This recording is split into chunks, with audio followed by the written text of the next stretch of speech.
Salam jumpa. Kami dari Matalang Consultant and Human Resources Training kali ini akan membahas mengenai standar operating procedure. Tepatnya, langkah-langkah membuat standar operating procedure. 6 langkah kami rangkum dari berbagai banyak langkah, kami summary, kami rangkum.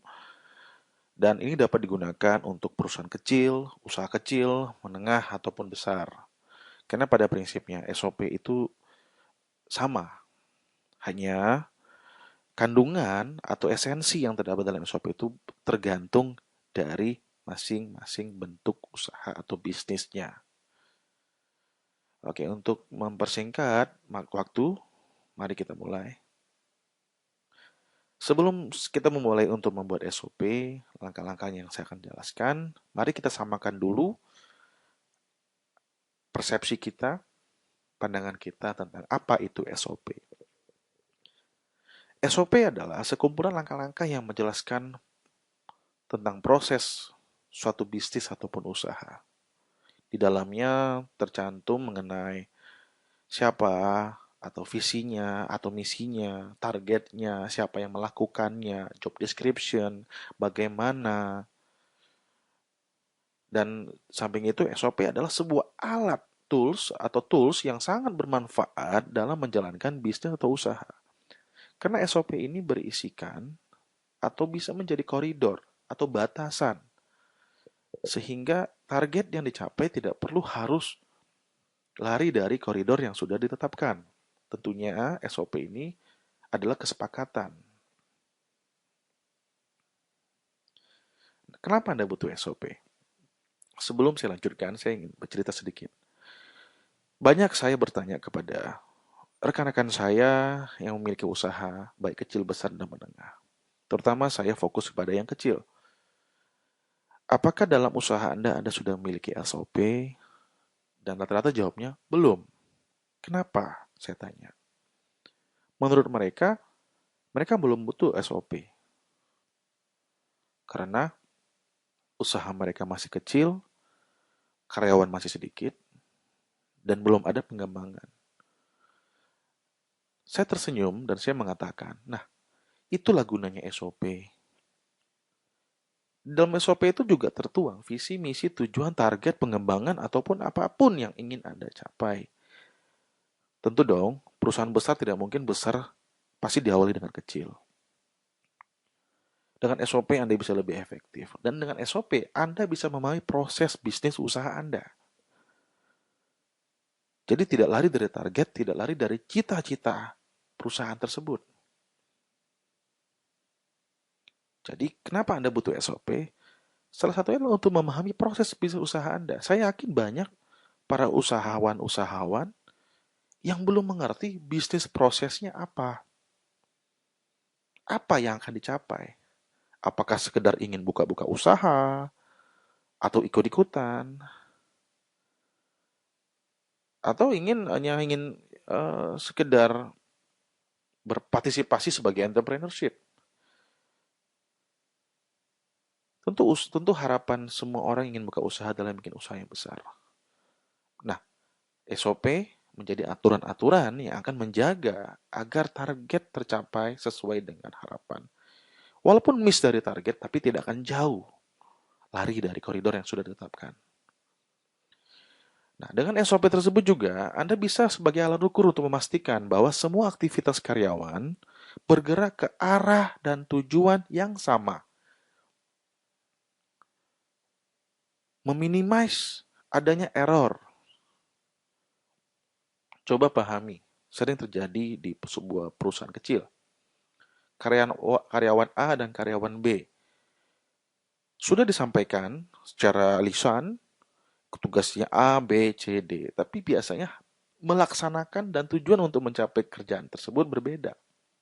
Perlu kita pahami juga bahwa SDM-SDM yang direkrut biasanya berasal dari latar belakang berbeda-beda dan pengalaman berbeda-beda. Nah, dengan SOP, karyawan Anda akan tahu bisnis proses Anda seperti apa, tujuan tempat dia bekerja sekarang ini kemana. Nah, itu akan dituangkan di SOP. Oke, sekarang kita mulai. Bagaimana Anda membuat SOP? Oke, langkah satu, buatlah susunan kerja atau checklist.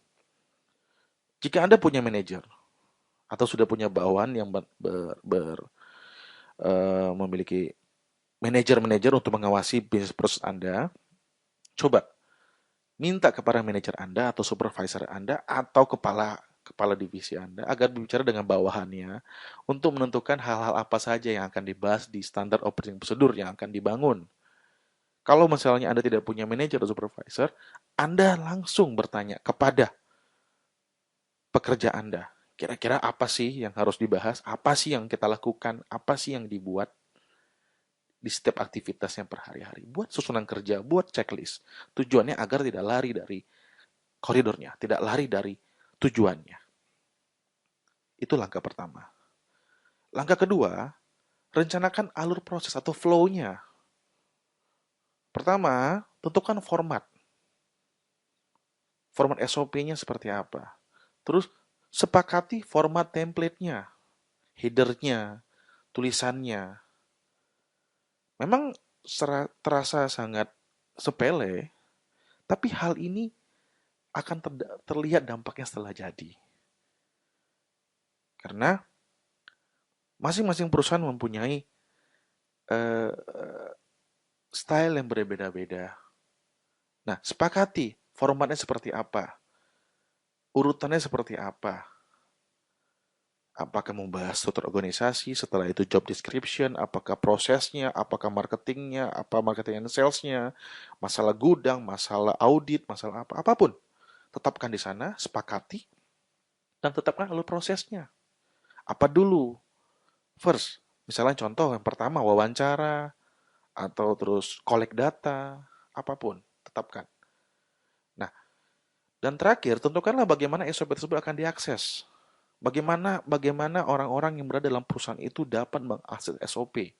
Bukan hanya mengakses, tapi bagaimana SOP itu dapat sampai ke setiap lini, setiap divisi, setiap bagian. Karena SOP tidak akan berguna apabila tidak diaplikasikan. Bila tidak diaplikasikan, dia hanya sebagai manual saja. Dan tentu akan menjadi useless, tidak berguna. Karena SOP bisa dikatakan adalah dokumen hidup. Dia akan terus berubah, update terus, menyesuaikan dengan perkembangan usaha. Langkah ketiga, lakukan wawancara. Lakukan wawancara dengan karyawan, atau bawahan, atau staf, atau tenaga kerja Anda mengenai apa saja dan bagaimana dia bekerja. Misalnya, setiap hari dia melakukan apa saja, bagaimana dia melakukannya. Rekor, tulis. Dan periksalah apakah ada dokumen panduan bekerja. Terkadang beberapa bagian pekerjaan, terkadang beberapa aktivitas pekerjaan ada ada yang sudah memiliki dokumen panduan bekerja. Coba tanya, coba periksa, karena hal ini dapat berguna untuk menyusun kerangka SOP. Langkah 4, tulis, bahas, dan sebarkan. Tulis. Nah, setelah rekor data, setelah mengkolek data dari semuanya, Anda masukkan semua catatan Anda pada format template yang sudah disepakati. Bagaimana logonya di mana diletakkan, headernya bagaimana, isinya seperti apa. Masukkan semua catatan Anda pada format template yang sudah disepakati. Dan ukur ketidakrataan, gaps informasi. Misalnya, ada kerjaan yang dilakukan berulang, jadi tumpang tindih. Perlu Anda sadari banyak sekali kejadian seperti itu di sebuah perusahaan. Akhirnya, tidak efisien. Dua orang melakukan kerjaan yang sama, tapi sebenarnya output yang dibutuhkan hanya satu. Tapi hanya dua orang melakukan hal yang sama berulang-ulang, sehingga ada ketumpang tindihan pekerjaan. Nah, itu biasa terjadi kalau dia tidak memiliki SOP, job description. Dan tidak ada namanya rencana evaluasi pekerjaan. Bahas. Lakukan 3 pendekatan sebagai berikut. Melakukan pembahasan dengan ahlinya. Contoh, misalnya Anda bergerak dalam bidang kuliner. Selama ini koki Anda bisa membuat nasi goreng. Terus si A juga buat nasi goreng. Sekarang resepnya apa? Apakah karena kebiasaan atau melihat atau memang dia sudah punya tulisan tentang resep tersebut? Si koki dengan si orang lain yang buat nasi goreng mungkin caranya sama, tapi itu di sana ada bumbu-bumbu masakan, takaran. Nah, sepakati dan tanya dengan expertnya. Misalnya si koki sebagai kepala dapur atau chefnya. Coba tanya bagaimana cara membuat nasi goreng yang benar. Bakukan, masukkan dalam SOP, dan sebarkan. Jadi, si A, si B, si C, walaupun nanti tidak ada, mereka bisa tinggal baca, tinggal lihat, oh ini loh caranya membuat nasi goreng yang sesuai dengan usaha Anda. Kedua, mengumpulkan masukan-masukan dari manajemen. Manajemen tentu mempunyai harapan, tentu mempunyai keinginan seperti apa kegiatan operasional atau kegiatan di perusahaan dilakukan. Kumpulkan masukan-masukan tersebut. Ketiga, setelah mengkolek data, serahkan seluruh data-data yang tadi yang sudah dikumpulkan kepada ketua penyusunan SOP atau kita sebut sebenarnya SOP Project Manager agar dirangkum, agar dijadikan satu buku panduan operasional standarisasi untuk dengan selanjutnya untuk disebarkan. Nah, masih langkah keempat, tetapkan siapa yang bertanggung jawab untuk mengawasi dan melakukan pembaruan terhadap dokumen SOP. Perlu dipahami bahwa SOP ini adalah dokumen hidup. Karena perusahaan, usaha, bisnis atau apapun pasti akan berkembang. Kalau pemiliknya ingin berkembang. Nah, dalam pengembangan tersebut pasti ada yang namanya sudah tidak terpakai kadaluarsa, tidak terpakai lagi, atau sudah expire. Nah, SOP harus diupdate. Misalnya, mereka tidak perlu lagi dalam sistem pengemasan. Mungkin sebelumnya mereka melakukan pengemasan dalam bentuk manual. Karena sudah ada mesin, sudah ada sistem, sudah ada mechanical, mereka tidak perlu lagi pengemasan secara manual. Jadi harus diupdate SOP atau prosedur atau standar yang membahas tentang pengemasan atau packaging. Update selalu dan sebarkan kembali. Langkah kelima, maintenance. Review atau bahas SOP setidaknya 1 kali dalam setahun. Seperti tadi yang saya bilang di langkah sebelumnya bahwa SOP ini adalah dokumen hidup. Dia akan terus-menerus hidup, menyesuaikan dengan kebutuhan perusahaan. Memang target utamanya adalah seperti ini. Case pertama seperti yang paling sering saya hadapi begini. Banyak turnover atau keluar masuknya karyawan. Tanpa disadari, perusahaan sering mengeluarkan kos yang lebih banyak untuk melatih karyawan. Jika perusahaan tersebut memiliki SOP tentang job description, training, ataupun how to, bagaimana cara melakukan suatu hal, satu prosedur, maka akan lebih gampang. Misal, si A diterima masuk ke perusahaan B. Si C sebagai manajer personalia cukup hanya memberikan SOP yang sudah ada untuk dipelajari oleh si A. Jika si A menyanggupi, oke, dia silakan beraktivitas. Tapi kalau si A tidak menyanggupi, berarti dia punya pilihan. Berarti dia tidak bisa silakan masuk atau silakan keluar dari perusahaan ini. Karena SOP merupakan indikator juga sebagai alat indikator pencapaian target. Makanya harus lakukan maintenance, harus lakukan updating, review kembali, bahas kembali SOP yang sudah dibuat. Langkah keenam, ini yang paling krusial, training. Adakan training atau pelatihan agar SOP dapat benar-benar dijalankan. Kebanyakan SOP dibuat hanya level-level tertentu saja yang mengetahui. Hanya level-level atau hanya orang-orang tertentu saja yang mau mengetahui. Buka sebuah kelas, buka sebuah training, atau bisa disebut namanya basic indoktrinasi, agar SOP itu terserap, agar SOP itu dapat diterima, agar SOP itu dapat sampai kepada level yang paling bawah. Perlu dipahami sekali lagi, karyawan-karyawan yang bekerja biasanya berlatar belakang dari pengalaman mereka. Dan tidak sedikit yang terjadi adalah karyawan tersebut bekerja di perusahaan yang baru membawa tradisi-tradisi lama.